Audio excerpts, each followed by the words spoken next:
اعوذ باللہ من الشیطان الرجیم بسم اللہ الرحمن الرحیم اللہم صلی علی محمد وآل محمد وجل فرجہم اجمعین۔ ویورز، آج کا ہمارا چیپٹر ذوالقرنین علیہ السلام کا قصہ بیان کیا جاتا ہے، تو چلیں شروع کرتے ہیں۔ بسم اللہ الرحمن الرحیم، الحمدللہ رب العالمین، والصلاة والسلام علی سید الانبیاء والمرسلین محمد وآلہ طیبین الطاہرین، اما بعد۔ امیر المومنین حضرت علی ابن ابی طالب علیہ السلام نے فرمایا، تمام حمد اس خدا کے لیے ہے جو بندوں کو پیدا کرنے والا، فرش زمین کا بچھانے والا، ندی نالوں کا بہانے والا اور ٹیلوں کو سرسبز و شاداب بنانے والا ہے۔ نہ اس کی اولیت کی کوئی ابتدا اور نہ اس کی ازلیت کی کوئی انتہا ہے۔ وہ ایسا اول ہے جو ہمیشہ سے ہے اور بغیر کسی مدت کی حد بندی کے ہمیشہ رہنے والا ہے۔ پیشانیاں اس کے آگے سجدے میں گری ہوئی ہیں اور لب اس کی توحید کے متعارف ہیں۔ اس نے تمام چیزوں کو ان کے پیدا کرنے کے وقت ہی سے جداگانہ صورتوں اور شکلوں میں محدود کر دیا تاکہ اپنی ذات کو ان کی مشابہت سے الگ رکھے۔ تصورات اسے محدود و حرکات اور رضا و حواس کے ساتھ متعین نہیں کر سکتے۔ اس کے لیے یہ نہیں کہا جا سکتا کہ وہ کب سے ہے، اور نہ یہ کہہ کر اس کی مدت مقرر کی جا سکتی ہے وہ کب تک ہے۔ وہ ظاہر ہے لیکن یہ نہیں کہا جا سکتا کہ کس سے ظاہر ہوا۔ وہ باطن ہے مگر یہ نہیں کہا جائے گا کہ کس میں۔ وہ نہ دور سے نظر آنے والا کوئی ڈھانچہ ہے کہ مٹ جائے اور نہ کسی حجاب میں ہے کہ محدود ہو جائے۔ وہ چیزوں سے اس طرح قریبنے کے ساتھ چھو جائے اور نہ وہ جسمانی طور پر ان سے الگ ہو کر دور ہوا ہے۔ جناب ذوالقرنین نے مغرب کے مقام کا مشاہدہ کرنے کے بعد ایک دوسری سمت کا رخ کیا اور ایسے مقام پر پہنچے جس جگہ سے آفتاب طلوع ہوتا ہے، یعنی مشرق کی جانب لشکر کشی کی۔ ذوالقرنین کے دوسرے سفر کا آغاز سورہ کہف کی آیت نمبر 89 سے شروع ہوتا ہے۔ پھر اس نے ایک اور مہم کی تیاری کی، یہاں تک کہ وہ طلوع آفتاب کی منزل پر پہنچا۔ وہاں اس نے دیکھا کہ سورج ایک ایسی قوم پر طلوع ہو رہا ہے جس کے لیے دھوپ سے بچنے کا ہم نے کوئی سامان نہیں کیا۔ ان 3 آیات سے یہ معلوم ہوتا ہے کہ ذوالقرنین اب عین الحمیہ والی جگہ سے دور چلے گئے ہیں اور اب ایک ایسے مقام پر پہنچے ہیں کہ جہاں سورج کسی عین الحمیہ میں گرنے کی بجائے مطلع الشمس سے نکل رہا ہے، یعنی طلوع ہو رہا ہے۔ اور اس مقام پر جناب ذوالقرنین علیہ السلام کو کوئی ایسے لوگ نظر آئے کہ جو کسی صورت بھی سورج سے بچ نہیں پا رہے، اور سورج اور ان کے درمیان کوئی رکاوٹ اور پردہ نہیں ہے۔ اور اس کے بارے میں پروردگار اعلیٰ نے فرمایا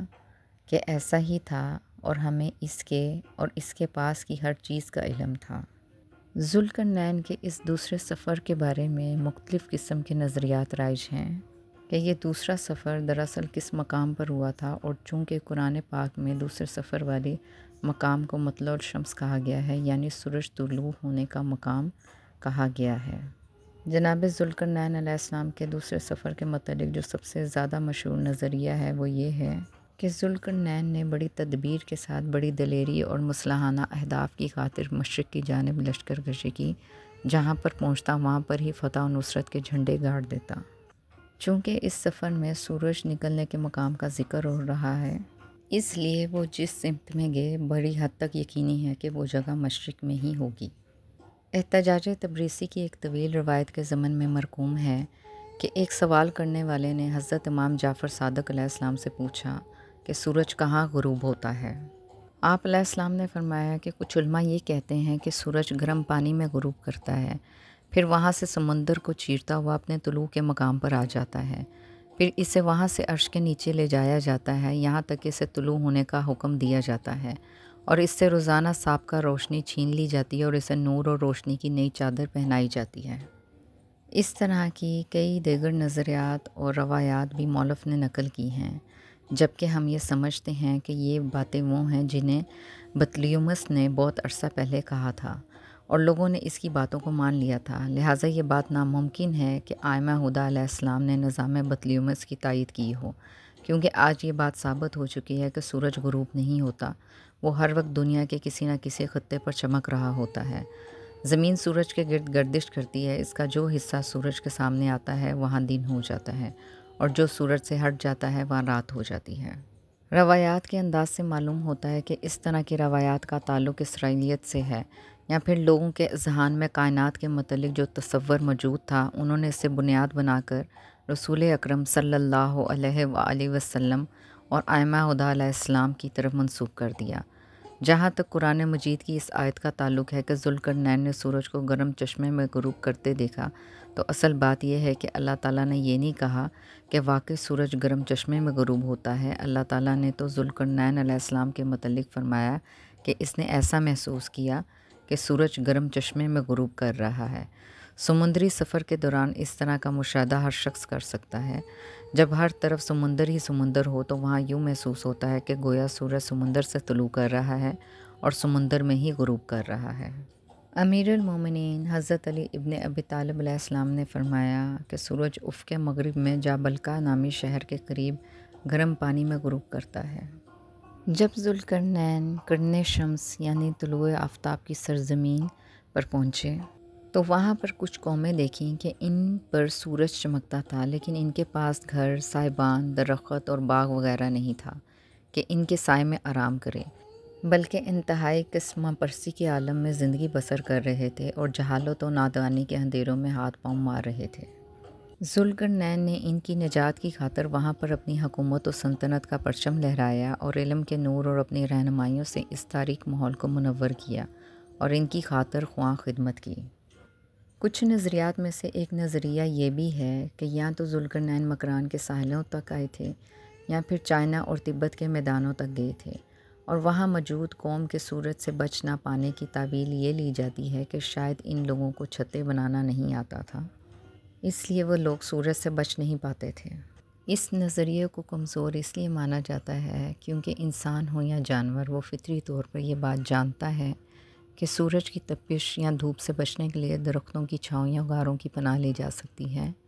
بلکہ انسانوں کا قدیم ترین مسکن پہاڑی غاریں ہیں، اور غاروں کا چھپنے کے لیے استعمال قدیم زمانے سے ہوتا چلا آ رہا ہے۔ انسانوں سے پہلے جو مخلوق اس دنیا میں آباد تھی وہ 4 لاکھ سال تک رہی، لیکن پھر بھی ذہانت میں صرف اتنے کہ 4 لاکھ سال میں بھی وہ لوگ نون کی آواز نکالنا نہ سیکھ سکے تھے۔ یہ ہماری نسبت بہت کم ذہانت رکھتے تھے، لیکن پھر بھی پناہ لینے، بارش سے بچنے، طوفان اور دھوپ سے بھاگنے یا پھر جنگلی جانوروں سے بچنے کے لیے وہ لوگ غاروں ہی کا استعمال کیا کرتے تھے۔ بس غاروں میں پناہ لینے سے تو جانور بھی واقف ہوتے ہیں، اور چاہے وہ مکران کے ساحل ہوں یا پھر تبت اور چائنا کے میدان، یہاں پر بھی سورج سے بچنے کی کوئی نہ کوئی جگہ مل جاتی ہے۔ دنیا کا پورا مشرقی حصہ پہاڑوں، جنگلوں، غاروں اور چٹانوں سے بھرا پڑا ہے، اس لیے یہ نظریہ کہ ذوالقرنین کے دوسرے سفر کا آغاز تبت یا مکران کی طرف ہوا تھا بڑی حد تک کمزور نظریہ مانا جاتا ہے۔ ایک اور مشہور نظریہ ہے کہ جناب ذوالقرنین علیہ السلام کا دوسرا سفر دنیا کی ان جگہوں پر ہوا تھا کہ جہاں سورج غروب ہی نہیں ہوتا اور جہاں پر دن اور رات کا کوئی تصور نہیں ہے۔ ایسی بہت سی جگہیں ہیں کہ جہاں پر گرمیوں میں سورج 13 سے 14 گھنٹے تک غروب نہیں ہوتا، مثلاً کینیڈا کی کچھ جگہیں، یا پھر آئس لینڈ کا کچھ حصہ، یا پھر ناروے، سویڈن اور ڈنمارک کے کچھ علاقے، یعنی یہ وہ تمام ممالک ہیں جو کہ ہماری دنیا کے پولز کے قریب قریب واقع ہیں۔ وہاں دن اور رات کا تصور باقی دنیا کی نسبت تھوڑا مختلف ہوتا ہے۔ اسی طرح روس کا ایک شہر جو کہ آج بھی آباد ہے اور اس کے بارے میں یہ کہا جاتا ہے کہ یہاں پہ 2,70,000 لوگ رہ رہے ہیں، اس شہر میں 63 دن کے لیے سورج کبھی غروب ہی نہیں ہوتا، حتیٰ کہ آدھی رات کو بھی وہاں سورج نظر آ رہا ہوتا ہے۔ اس کے علاوہ ہماری دنیا میں ہی کچھ علاقے ایسے بھی ہیں کہ جہاں سال میں صرف ایک مرتبہ سورج نکلتا ہے اور صرف ایک مرتبہ سورج غروب ہوتا ہے، اور وہ ہے ناروے کا ایک علاقہ جہاں پر 6 مہینے لمبا ایک دن اور 6 مہینے لمبی ایک رات ہوتی ہے۔ تو کیا یہ ممکن ہے کہ جناب ذوالقرنین علیہ السلام انہی جگہوں میں سے کسی ایک جگہ پر گئے ہوں گے؟ ایسا ہونا مشکل ہے کیونکہ اللہ تعالیٰ نے صاف صاف بتا دیا ہے کہ جناب ذوالقرنین علیہ السلام سورج نکلنے کی جگہ پر پہنچے تھے، اور یہ تمام علاقے جن کے نام لیے گئے ہیں یہ تو ہماری دنیا کے شمال میں ہیں یا پھر مکمل جنوب میں۔ ان میں سے کوئی علاقہ بھی مشرق کی طرف نہیں ہے،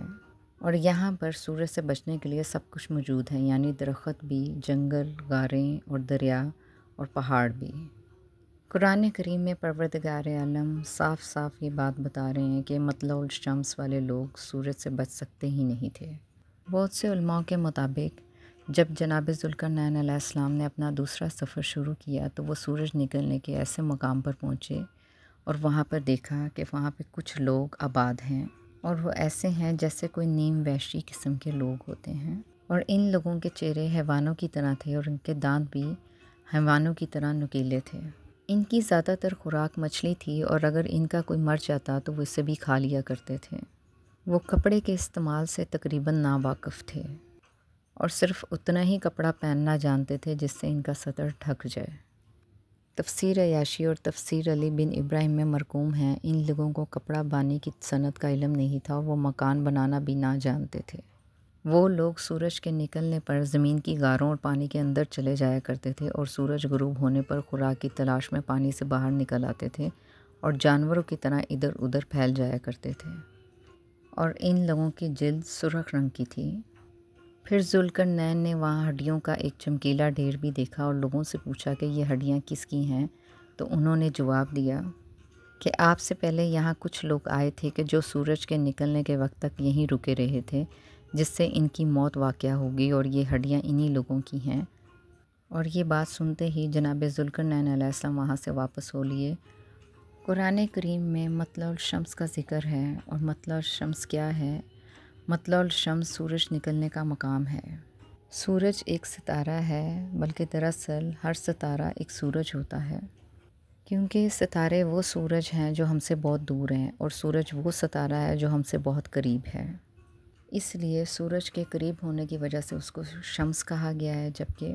باقی ستاروں کے دور ہونے کی وجہ سے اسے نجوم کہا گیا ہے۔